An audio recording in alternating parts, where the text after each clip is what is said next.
Please guys subscribe my channel. इस channel के new video देखने के लिए मेरे चैनल को सब्सक्राइब करके बेल आइकन प्रेस करिए। कहते हैं हमारी ही दुनिया में ना जाने कितनी दुनियाएं और बसती है, मगर इंसान सिर्फ उसे ही मानता है जिसे वो देख सकता है। काली अमावस की रात थी। चारों ओर सिवाय हवाएं और शोर के अलावा कुछ भी नहीं था। राजन को आज घर लौटने में देर हो गई थी। रात के सन्नाटे को वो अपनी साइकिल से चीरता हुआ चला जा रहा था। वो गांव की नदी तक पहुंचा ही था कि तभी उसे नदी के पास एक काला साया दिखाई दिया जो नदी के किनारे पानी को घूरे जा रहा था। इतनी रात को नदी के पास देखकर राजन के ना जाने क्यों रोंगटे खड़े हो गए। उसे ऐसा महसूस हुआ मानो उसके पैर साइकिल के पैडल पर जम गए हो।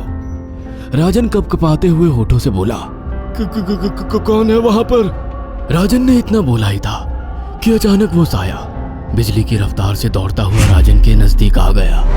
राजन की नजर जैसे ही उस साये पर पड़ी, उसके अंदर से एक भयानक चीख निकल गई। इस घटना के 1 महीने बाद अर्जुन का सारा ध्यान ड्राइविंग पर था। उसकी पत्नी शिखा कार में ड्राइविंग सीट के बगल में बैठी हुई एक मैगजीन पढ़ रही थी। शिखा ने मैगजीन रखकर अर्जुन की ओर देखकर कहा, और कितनी दूर रह गया है तुम्हारा गांव अर्जुन?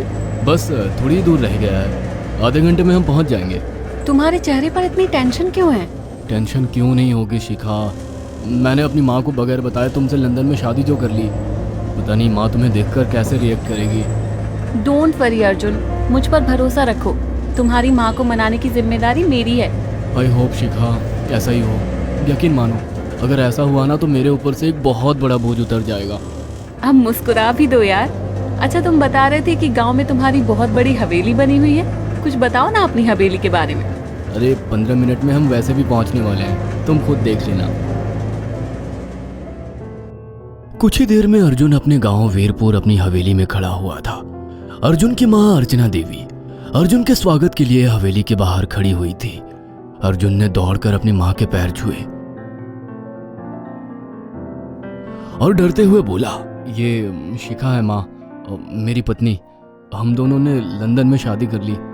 अर्जुन की बात सुनकर अर्चना देवी मुस्कुराकर बोली, कोई बात नहीं बेटा, एक ना एक दिन तो तुझे शादी करनी ही थी।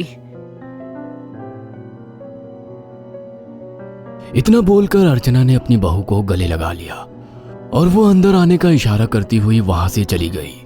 अर्जुन को अपनी माँ का ये बिहेवियर देखकर बहुत ज्यादा हैरत हुई। उसे उसकी माँ इस बार बहुत बदली हुई सी लगी। अर्जुन पूरे 10 साल बाद लंदन से आया था। अर्जुन उन्हीं ख्यालों में खोया हुआ था कि उसके कानों में उसकी पत्नी शिखा की आवाज टकराई। अब क्या बाहर ही खड़े रहने का इरादा है क्या? अंदर नहीं चलोगे? कौन से ख्यालों में गुम हो गए? मुझे लगा था माँ को मेरी शादी के बारे में जानकर बुरा लगेगा, मगर माँ को तो जैसे कोई फर्क ही नहीं पड़ा। अजीब आदमी हो। ये तो अच्छी बात है, मुझे मेहनत करने की जरूरत ही नहीं पड़ी। चलो अब अंदर भी चलो। अर्जुन और शिखा अंदर की ओर चले गए। अर्जुन ने देखा कि उसकी हवेली में सन्नाटा पसरा हुआ था। उसे याद था कि उसकी हवेली में बहुत सारे नौकर चाकर हुआ करते थे। डाइनिंग टेबल पर डिनर के दौरान अर्जुन अपनी माँ से जो बोला वो सुन उसकी पत्नी शिखा और रहस्यमय अंदाज में मुस्कुराकर लगातार देखे जा रही थी। माँ, हवेली के सारे नौकर कहाँ गए? मैंने सबको छुट्टी दे दी बेटा।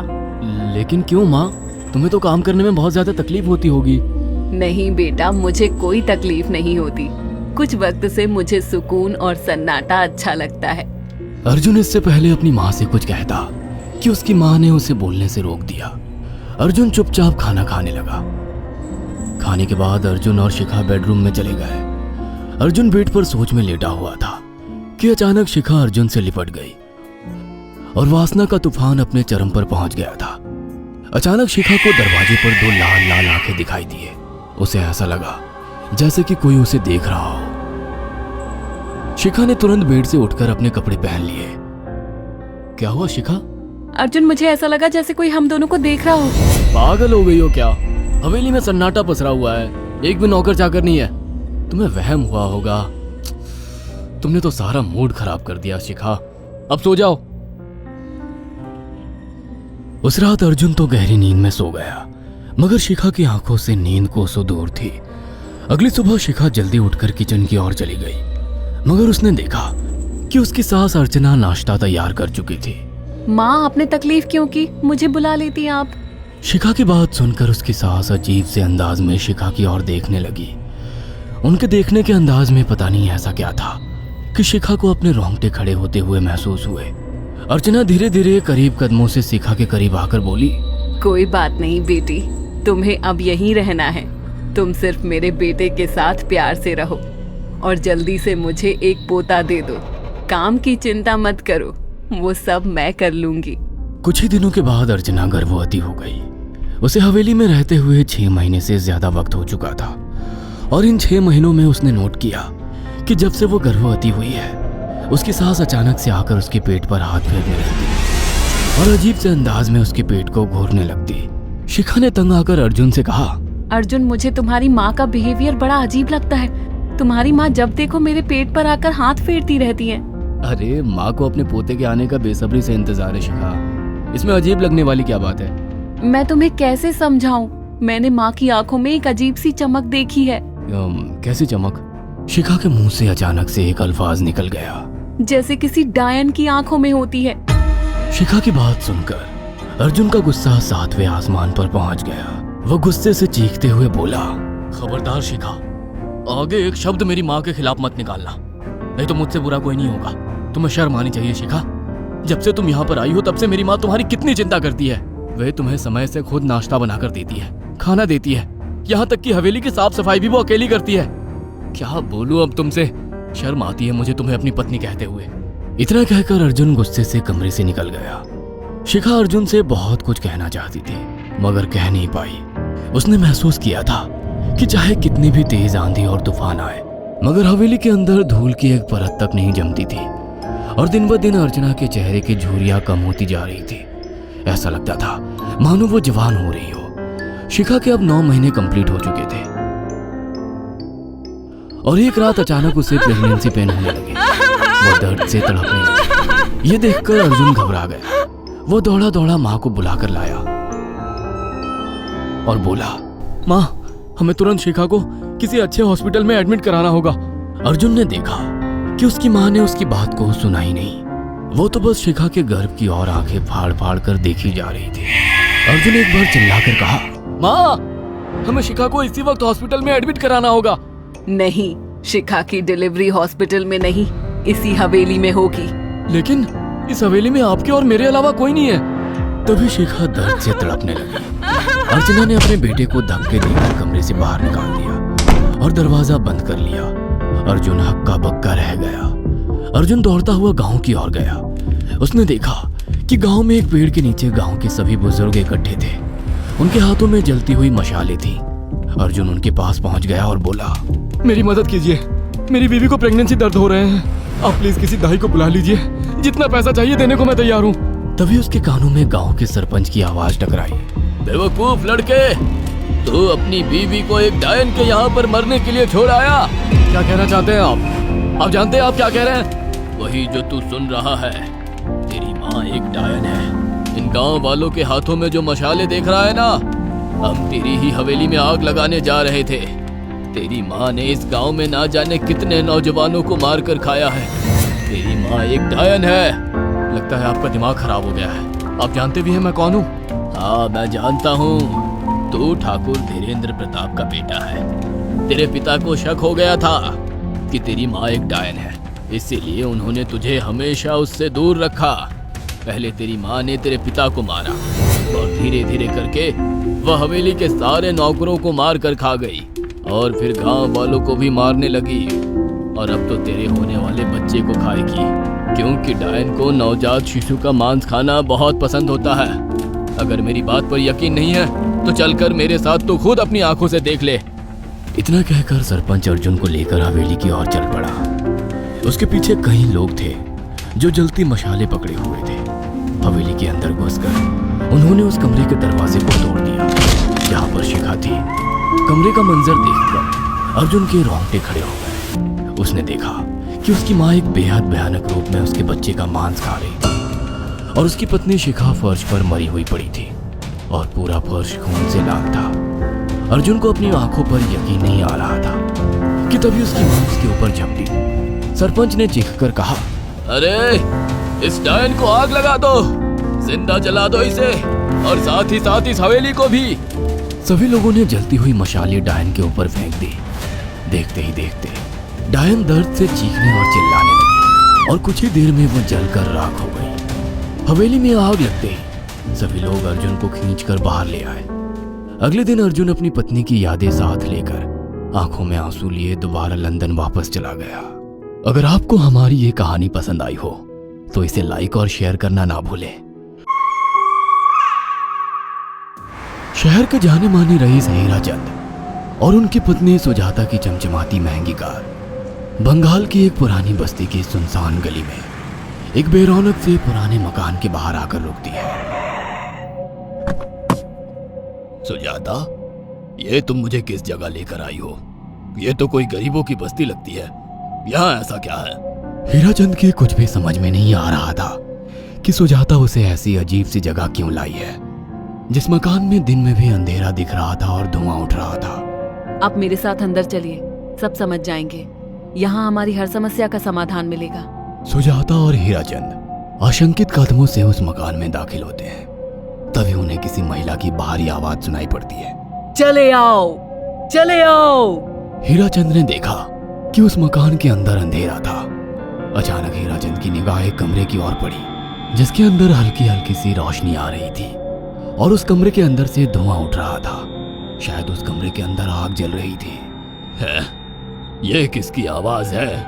यहाँ इतना अंधेरा क्यों है और ये धुआं कैसे उठ रहा है? मेरा तो यहाँ दम घुट रहा है। सुजाता और हीराचंद धीरे धीरे कदमों से उस कमरे के अंदर चले गए। अंदर वाले कमरे में बिखरे बाल वाली एक खूबसूरत सी बूढ़ी औरत सामने जल रही आग में एक मुर्गी की गर्दन काटकर उसका खून गिरा रही थी और मुर्गी का शरीर छटपटा रहा था। ये देखकर सुजाता को उबकाई आने लगी। हीराचंद ने सुजाता की ओर देखकर कहा, तुम ही मुझे यहाँ लेकर आई हो और खुद ही घबरा रही हो। कौन है ये भयानक सी शक्ल वाली औरत और हम यहाँ क्यों आए हैं? अचानक उस औरत ने एक झटके में मुर्गे की गर्दन धड़ से अलग कर दी। ये देखकर सुजाता के मुंह से चीख निकल गई और सेठ हीराचंद भी सहम गया। वो बहुत डरावना नजारा था। ये अघोरात आई हैं। ये हमें अपनी काली तंत्र विद्या से संतान सुख प्रदान कर सकती हैं। इसलिए मैं आपको यहाँ लेकर आई हूँ।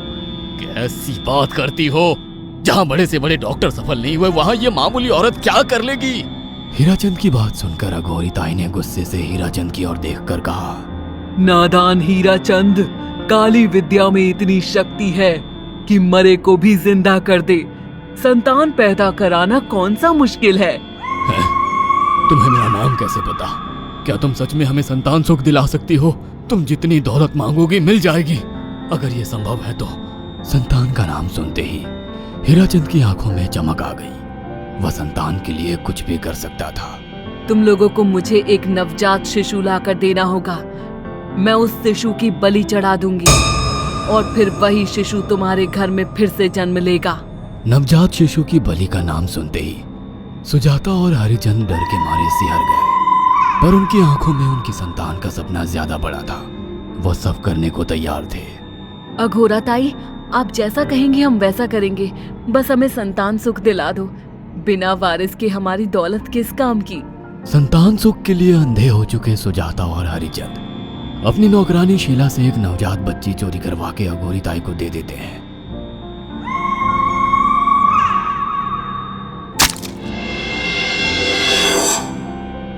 उस शिशु की बलि से सुजाता गर्भवती हो जाती है। देखा आपने अघोरा की तंत्र शक्ति? मुझे उस पर पूरा भरोसा था। चलो चलकर उन्हें धन्यवाद कहते हैं। हीराचंद और सुजाता अघोरा ताई के पास पहुंचते हैं। वो दोनों बहुत खुश थे और अघोरा पर उन्हें अंधविश्वास हो गया था। अघोरा ताई, आप महान तंत्रिका है। आपने वो चमत्कार कर दिखाया जो बड़े बड़े डॉक्टर नहीं कर सके। ये काली विद्या है बेटा। अगर तुम दोनों चाहो तो मैं इस विद्या से तुम दोनों को हमेशा के लिए जवान बना सकती हूँ। क्या सच में ऐसा संभव है? हाँ बिल्कुल, पर इसके लिए तुम्हें जवान लड़के और लड़कियों की बलि चढ़ानी होगी। तुम उन्हें यहाँ तक लाओ, बाकी मैं देख लूंगी। जवान रहने की लालच में अंधे सुजाता और हरिचंद एक अनाथ आश्रमों से हर रोज एक लड़की या लड़के को गोद लेने के बहाने अघोरी के पास बलि चढ़ाने ले जाने लगे।